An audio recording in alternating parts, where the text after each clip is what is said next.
सरदार शहर का सरदार कौन, बड़ा सवाल। और आज इसी सवाल पर चर्चा करेंगे। नमस्कार, स्वागत है आप सभी का। आप देख रहे हैं न्यूज 18 राजस्थान। आप सबके साथ मैं हूं प्रियंका राय।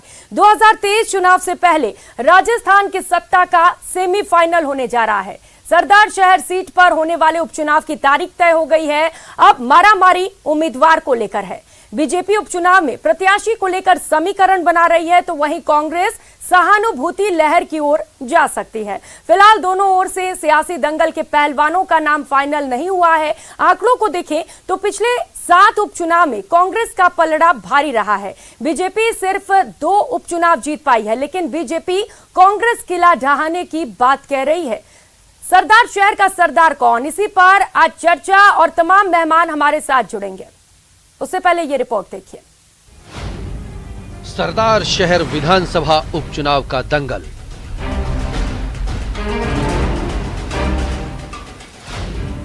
कांग्रेस और बीजेपी से कौन होगा पहलवान? उपचुनाव में कांग्रेस चलेगी सहानुभूति कार्ड।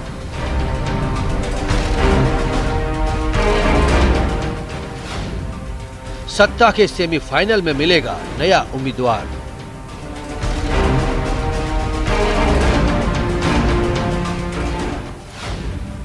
हाथ को हराने के लिए बीजेपी ने बनाई रणनीति। अभी क्योंकि समय है, उम्मीदवार तय होना है, पार्टी का कैंपेन तय होना है, इसलिए कुछ चीजें भविष्य के गर्भ में अभी पार्टी, लेकिन इतना कह सकता हूं कि मानसिक रूप से पार्टी ने एक ब्लूप्रिंट तैयार की और हम लोग मजबूती से चुनाव में जाएंगे। कांग्रेस के गढ़ में कमल खिलाने को विपक्ष बेकरार। और 2023 का जो चुनाव है उसमें कांग्रेस का सुपड़ा साफ हो जाएगा। सरदार शहर का सरदार कौन?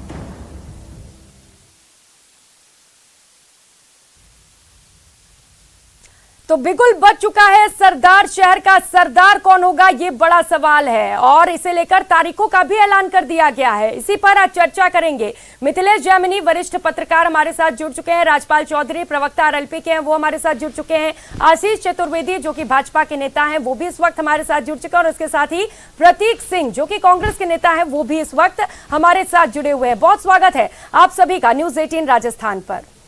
और चर्चा की शुरुआत आशीष चतुर्वेदी जी आपके साथ करते हुए, क्योंकि बीजेपी की सीट कही जाती है इसे, और यहाँ माफ कीजिएगा कांग्रेस की सीट कही जाती है, और बीजेपी के लिए ये बड़ी चुनौती होगी क्योंकि आसान नहीं है जीत की राह।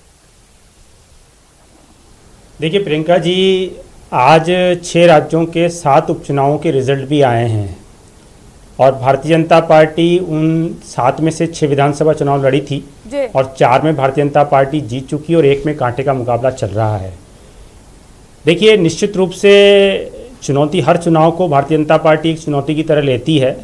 और जैसा भी आपने कहा है कि ये परंपरागत कांग्रेस की सीट रही है। अगर हम पिछले 5 चुनाव, विधानसभा चुनाव की बात करें तो 4 बार कांग्रेस को वहाँ पे जीत मिली है। लेकिन भारतीय जनता पार्टी इस बार सरकार की जो नाकामियां हैं, अगर हम एम्प्लॉयमेंट वाले फ्रंट पे देखें, लॉ एंड ऑर्डर वाले फ्रंट पे देखें, और बिजली की दरों में जो सरकार वृद्धि कर रही है उसको देखें, राजस्थान में जो जिस तरह से भ्रष्टाचार व्याप्त है उसको देखें, और जिस तरह से सरकार में आपसी फुटबॉल चल रहा है और उसका खामियाजा राजस्थान की 7 करोड़ जनता को भुगतना पड़ रहा है, भारतीय जनता पार्टी बहुत मजबूती से चुनाव लड़ेगी वहाँ पर। लेकिन ये सहानुभूति कार्ड जो कांग्रेस खेलने वाली है, उसका कार्ड है क्या बीजेपी के पास? देखिए प्रियंका जी, अगर आप अभी बता रही थी कि 7 जगह पे उपचुनाव हुआ है और 5 जगह पे कांग्रेस जीती और 2 जगह बीजेपी जीती है, तो भारतीय जनता पार्टी में तो क्या है, कार्यकर्ताओं को प्राथमिकता दी जाती है। कांग्रेस में क्या है कि इनका संगठन तो आप देखिए एक तरह से शून्य हो चुका है। और जो कांग्रेस का ट्रैक रिकॉर्ड रहा है, कांग्रेस ने जहाँ कांग्रेस की सीटें रिक्त हुई है वहाँ पे कांग्रेस ने सभी परिवार वालों को टिकट दिया है। तो कांग्रेस इस तरह का कार्ड खेलती है। कारण ये है कि कांग्रेस जो है पारिवारिक पार्टी है ना। बात करें तो यहाँ पर 15 बार चुनाव हुए हैं, 9 बार कांग्रेस जीती है, 2 बार आप जीत दर्ज किए हैं। तो क्या आपको लग रहा है कि इस बार जीत मिलेगी बीजेपी को? निश्चित रूप से प्रियंका जी, भारतीय जनता पार्टी अपने संगठन की क्षमता के आधार पर हमने पूरा उपचुनाव लड़ने का एक खाका तैयार किया और मजबूती से चुनाव लड़ेंगे और भारतीय जनता पार्टी निश्चित रूप से यहाँ पे जीत प्राप्त करने की कोशिश करेगी। बिल्कुल। चलिए, तो प्रतीक सिंह जी कह रहे हैं कि बीजेपी इस बार पूरे तरीके से जाएगी, तैयारी बीजेपी की ओर से देखने को मिल भी रही है। कांग्रेस की ओर से कितनी तैयारी है, क्या रणनीति आपकी ओर से? देखिए पहले तो मैं आंकड़ा को करेक्ट कर देता हूं कि 7 उपचुनाव हुए, उसमें से सिर्फ 1 बीजेपी ने जीती है, 1 आरएलपी ने जीती थी और 5 कांग्रेस ने जीती है। ठीक है। और अगर आप पिछले उपचुनावों की बात करेंगे, मैं ओवरऑल की बात कर रहा हूँ, 7 उपचुनाव हुए, उसमें से सिर्फ 1 जीती है बीजेपी ने, 2 नहीं जीती है। अभी आशीष जी भी 2 कह रहे थे, आप भी 2 कह रहे थे, 2 नहीं जीती, 1 ही जीती है। ठीक है। वो है राजसमंद वाली। राजसमंद में इन्होंने जो किरण माहेश्वरी जी हैं, उनकी बेटी को इन्होंने टिकट दिया था। तो ये बोल रहे हैं कि बोले कि आप परिवारवाद या सहानुभूति के कार्ड खेलते हैं, तो इन्होंने खुद ने भी किरण माहेश्वरी जी की बेटी को टिकट दिया था। अब दूसरी बात मैं करूंगा, जो उपचुनाव हुए थे पिछले साल, इसी समय पे उसका रिजल्ट आया था, उसके अंदर भाजपा तीसरे और चौथे नंबर पे चली गई थी। एक जगह तो इनकी जमानत जब्त हो गई थी। तो इस राजस्थान की जनता ने लगातार 4 सालों से राजस्थान में जो कांग्रेस की सरकार है उसके सुशासन पे मोहर लगाई है, और मोहर लगाने के साथ साथ भर भर के आशीर्वाद दिया है, और भाजपा को, जो राजस्थान की भाजपा है, उसको सिरे से नकार दिया। तभी तो उसका परिणाम उपचुनाव में ये हुआ कि तीसरे और चौथे नंबर पे चले गए। आने वाला जो सरदार शहर का उपचुनाव है, उसमें भी राजस्थान की जो जनता है वो कांग्रेस को आशीर्वाद देने जा रही है, और 2023 से पहले ये पता लग जाएगा कि 2023 के अंदर किसकी सरकार बनने वाली है और भाजपा का सुपड़ा साफ होने वाला है। शर्मा को आप मैदान में उतारेंगे तो क्या सहानुभूति कार्ड यहाँ पर कांग्रेस खेलने वाली है? देखिए, ये तो अभी कोई तय नहीं है। 17 तारीख को लास्ट डेट है नामांकन की। अभी तक कोई तय नहीं हुआ है कि किसको टिकट दिया जाएगा या किसको नहीं टिकट दिया जाएगा। टिकट जब फाइनल होगा सबको पता लग जाएगा। सहानुभूति कार्ड आप इसको नहीं कह सकते। तो मैंने अभी आपको बताया कि बीजेपी ने खुद ने किरण माहेश्वरी जी की बेटी को टिकट दिया था, और वही एकमात्र जो जीत हुई थी वो पिछले 7 उपचुनाव में वही एक हुई है। सहानुभूति कार्ड नहीं बोलते इसको। जो भी पार्टी के लिए काम करता होगा, जो पार्टी के लिए जिताऊ कैंडिडेट लगेगा, पार्टी उसको टिकट देगी। सहानुभूति तो मिलेगी। देखिए, अगर सहानुभूति मिलती है तो इसमें बुराई क्या है? इसमें बुराई थोड़ी है अगर कोई सहानुभूति मिलती है। अगर उनके बेटे को टिकट दिया जाता है तो, अगर दिया जाता है, मैंने ये नहीं कहा कि उनको दे रहे हैं, वो पार्टी डिसाइड करेगी, वो हमारी सीईसी की जो कमेटी होती है वो डिसाइड करेगी, पार्टी अध्यक्ष तय करेंगे कि किसको टिकट दिया जाएगा, और जो भी कांग्रेस का कैंडिडेट होगा 100%, क्योंकि हमारी जो स्कीम्स चल रही हैं, उस जो सुशासन जिस तरीके से चल रहा है, राजस्थान की जनता उस पर लगातार मोहर लगाती जा रही है, और इस बार फिर हमें पूर्ण एक अच्छा बड़े दम पे आशीर्वाद मिलेगा, और भाजपा की फिर से जमानत जब्त होगी सरदार शहर में, और 2023 के अंदर फिर पूर्ण बहुमत की सरकार बनेगी कांग्रेस। तो जब नतीजे सामने आएंगे तो पता चल जाएगा कि किसके साथ इस वक्त जनता है। राजपाल चौधरी जी, आपके पास आते हुए, क्योंकि कांग्रेस और बीजेपी तो मैदान में है, देखने को भी मिल रहा है, तैयारियां भी शुरू कर दी गई हैं, आरएलपी कहीं दिख नहीं रही है, अब मैदान में है भी या नहीं? चौधरी जी देखिए, बिल्कुल जिस तरीके से पिछले 4 साल ये कांग्रेस का कुशासन रहा है, अगर इसको देखा जाए, और पिछले 7 जो उपचुनाव हुए हैं, तो जो प्रदेश की जो पिछले 4 सालों के अंदर जो हालात बने हैं, उन सभी को देखते हुए, और जो बीजेपी स्लीपिंग मोड में चल रही है, और कांग्रेस पार्टी जो आपस में बंटाधार के कारण आपस में कुर्सी का जो खेल, इनका खींचतान चल रही है, उन सबको देखते हुए एक राष्ट्रीय लोकतांत्रिक पार्टी ही एक ऐसी पार्टी है जो विपक्ष की भूमिका इस प्रदेश में निभा रही है, और जो कहीं भी अगर अन्याय होता है प्रदेश के अंदर, कोई कहीं भी अत्याचार होता है किसी समाज या किसी व्यक्ति के साथ में, तो अगर कोई विपक्ष की भूमिका निभा रही है तो वो राष्ट्रीय लोकतांत्रिक पार्टी है। राष्ट्रीय लोकतांत्रिक पार्टी के नेता और कार्यकर्ता हमेशा लोगों के साथ जुड़े रहते हैं और ग्राउंड पे रहते हैं। हमारी तैयारी पूरी परिपूर्ण रूप से पूरी है। राष्ट्रीय लोकतांत्रिक पार्टी मजबूती से सरदार शहर चुनाव लड़ने जा रही है। आगामी 1-2 दिन के अंदर हमारे कोर कमेटी की मीटिंग है, उसके बाद में शीर्ष नेतृत्व और हमारे शीर्ष नेता माननीय सांसद साहब वो हमारे कैंडिडेट घोषित करेंगे। राष्ट्रीय लोकतांत्रिक पार्टी की तैयारियां पूर्ण जोश से है, और बीजेपी और कांग्रेस, पिछले मैं बताना चाहूंगा आपको, 7 चुनाव के अंदर बीजेपी जिस तरीके से हालात बीजेपी की खराब हुई है, मात्र सहानुभूति फैक्टर से 1 चुनाव जीत पाई, और हमने कांग्रेस को टक्कर देने का काम किया है। खींवसर चुनाव हमने उपचुनाव 1 चुनाव जीता, उसके बाद में वल्लभनगर था, हमने बीजेपी को चौथे नंबर पर धकेलने का काम किया। दरियावीद के अंदर हमारा समर्थित कैंडिडेट था जो 2nd पोजीशन पे रहा।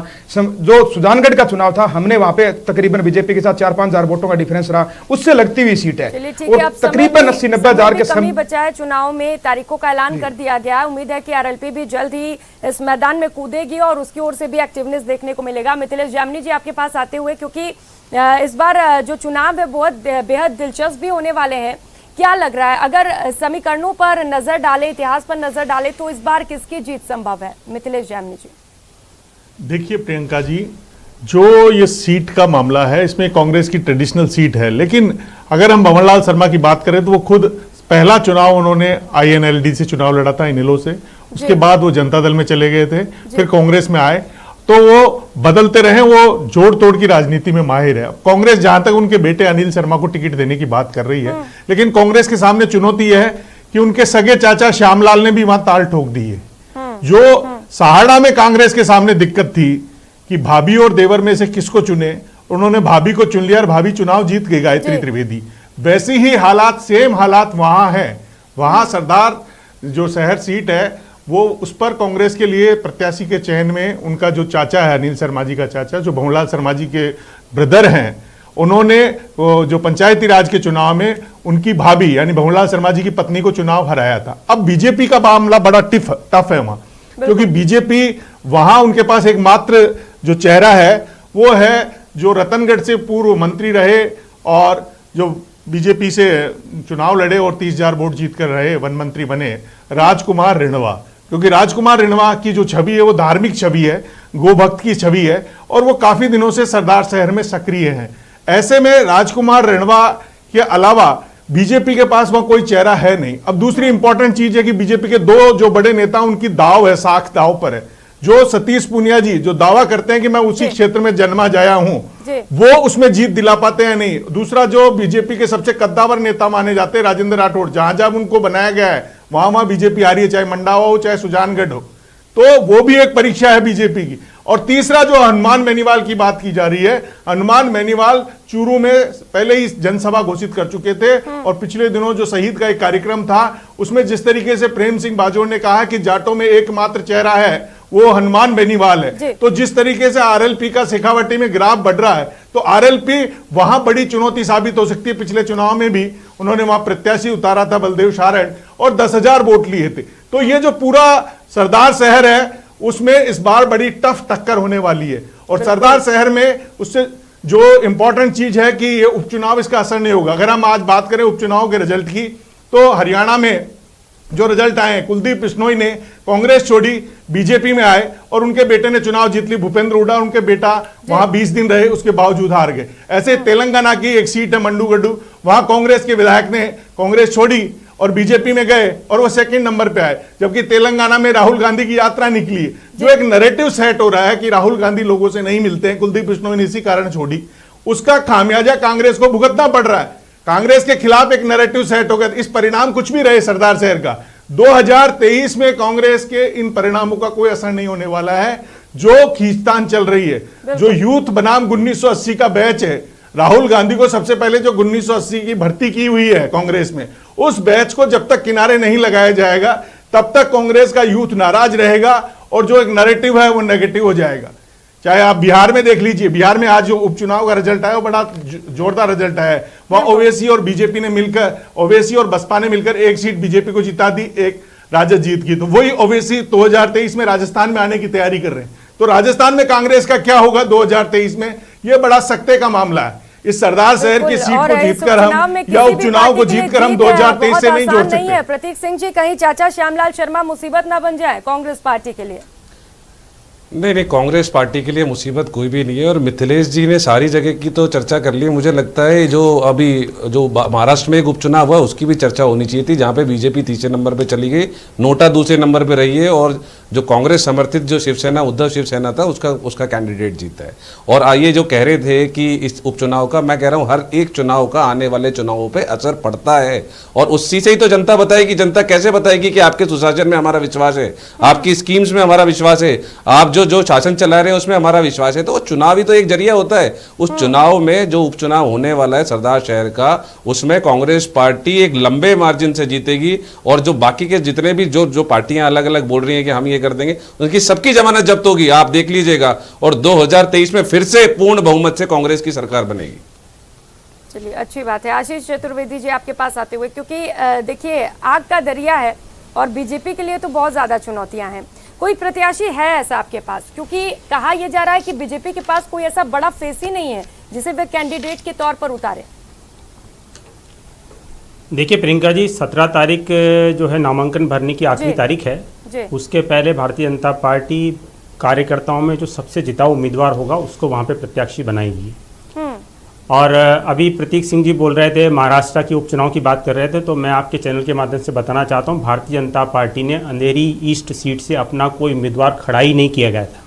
तो जब हमने उम्मीदवार ही खड़ा नहीं किया तो 30 नंबर पे कहाँ रहा? तो देखिए आंकड़ों का झूठा का मायाजाल जो कांग्रेस की, अरे कोई समर्थन नहीं था हमारा, हमने विड्रॉ किया है। अरे आप चुप रहिए ना, चुप रहिए आप प्यार से बात किया करें, यहाँ पे डिबेट में ऐसे मत बात की जाएगी। चुप रहिए आप चुप रहिए, बोलिएगा, ठीक है। और जहां तक भी मिथिलेश जी बोल रहे थे, राजस्थान में जिस लेवल की सिर फुटबॉल है कांग्रेस के अंदर, आप ये मान के चलिए कि इर्रेस्पेक्टिव ऑफ 2022 का जो उपचुनाव हो रहा है उसका कुछ भी परिणाम रहे, ये जो 2023 का चुनाव होगा उसमें कांग्रेस को 2013 का आंकड़ा जो इनका आया था 21 सीटों का, उससे बियॉन्ड जाना भी कांग्रेस के लिए बहुत बड़ी चुनौती होगी। क्योंकि जिस तरह से इनकी आपसी सिर फुटबॉल है ना, महेश जोशी वर्सेस प्रताप सिंह खाचरियावास, भरत सिंह जी वर्सेस प्रमोद जैन भाया, जिस तरह से दिव्या मदेरणा जी, सरकार इनकी एमएलए है और सरकार को आए दिन कटघरे में खड़ी कर रही है। राजेंद्र गुड़ा जी जो सरकार के मंत्री हैं, आप देखिए जो सरकार के मंत्री हैं, राजेंद्र गुड़ा जी सरकार के मंत्री हैं। प्रियंका जी, देखिए प्रियंका जी, ये इन्होंने मान ही लिया है कि 2022 का रिजल्ट कुछ भी हो, तो इन्होंने मान लिया है कि 2022 का जो उपचुनाव है कांग्रेस पार्टी जीतने जा रही है, ये आशीष जी मान चुके हैं। तो अब आप किस तरीके से बोला ना, हमने मान लिया कि 22 का रिजल्ट कुछ भी हो, नहीं, इन्होंने आशीष जी ने बोला कि 22 का रिजल्ट कुछ भी हो, 23 का उसके ऊपर असर नहीं पड़ेगा।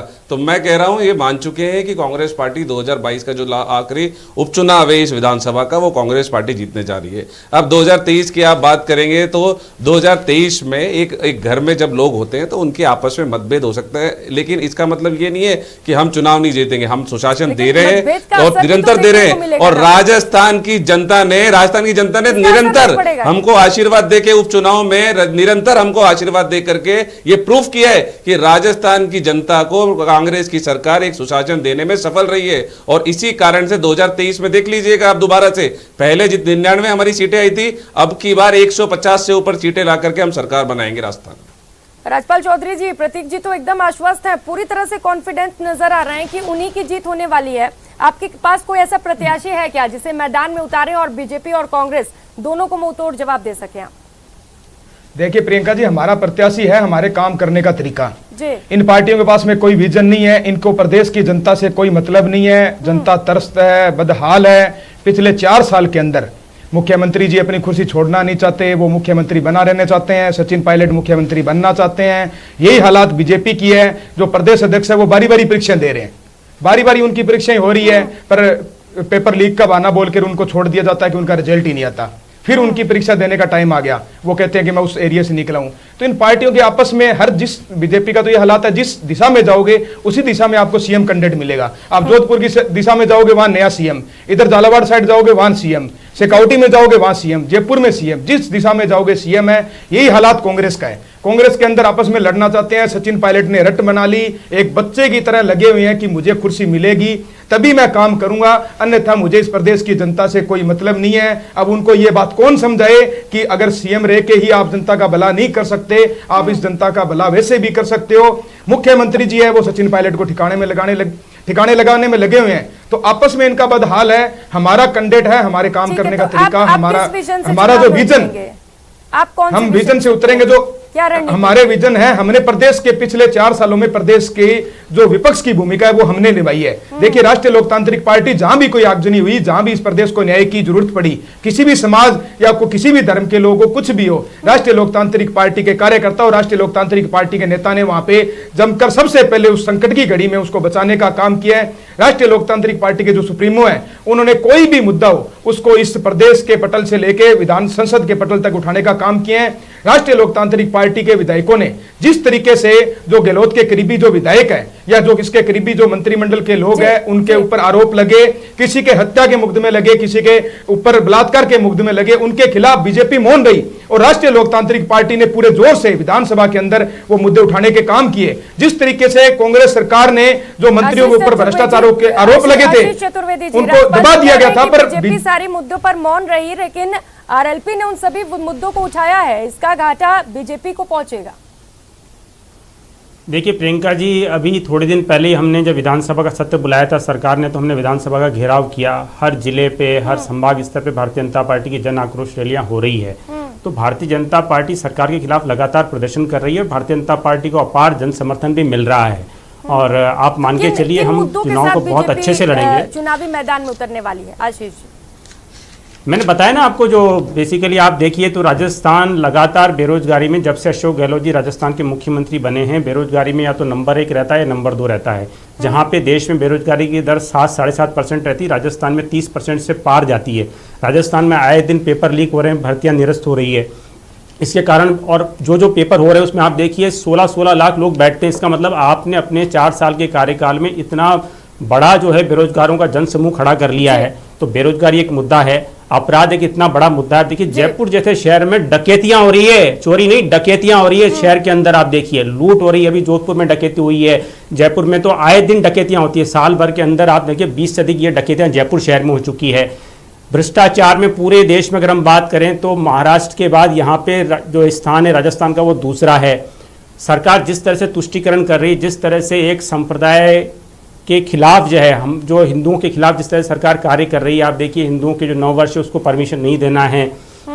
जो जब रमजान का समय आता है इनका तो ये एक नोटिस जारी करते हैं कि साहब यहाँ पे जो है बिजली कटौती नहीं की जाए। तो जनता बहुत ध्यान से इन सब चीजों को देख रही है। पास प्रतीक सिंह जी, बहुत सारे मुद्दे हैं, महंगाई, बेरोजगारी, भ्रष्टाचार, अपराध, क्योंकि घेरेगी तो बीजेपी जरूर। आरएलपी भी घेरने की बात कह रही है, कैसे जीतेंगे आप? देखिए बेरोजगारी पूरे देश का मुद्दा है। जब 2013 में इनके प्रधानमंत्री के जो कैंडिडेट थे नरेंद्र मोदी, वो हर जगह सभाओं में घूम के कहते थे कि 2 करोड़ रोजगार प्रतिवर्ष के हिसाब से दूंगा, चाहिए कि नहीं चाहिए आपको।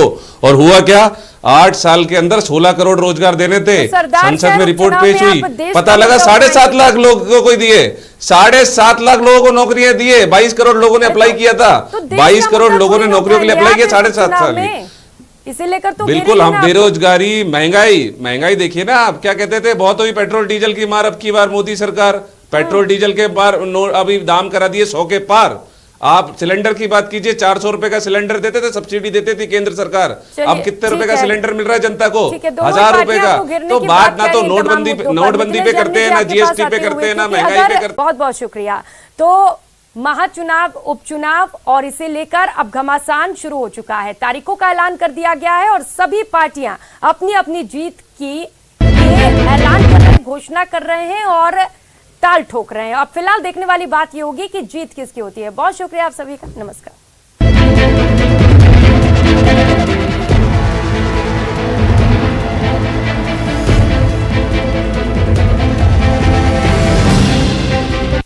हेडलाइंस प्रेजेंटेड बाय पेट सफा आयुर्वेदिक चूर्ण, पेट सफा तो हर रोग दफा।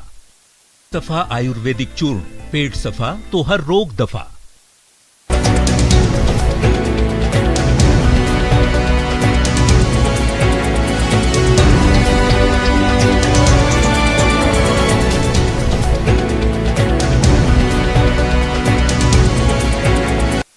हेडलाइंस प्रेजेंटेड बाय पेट सफा आयुर्वेदिक चूर्ण, पेट सफा तो हर रोग दफा।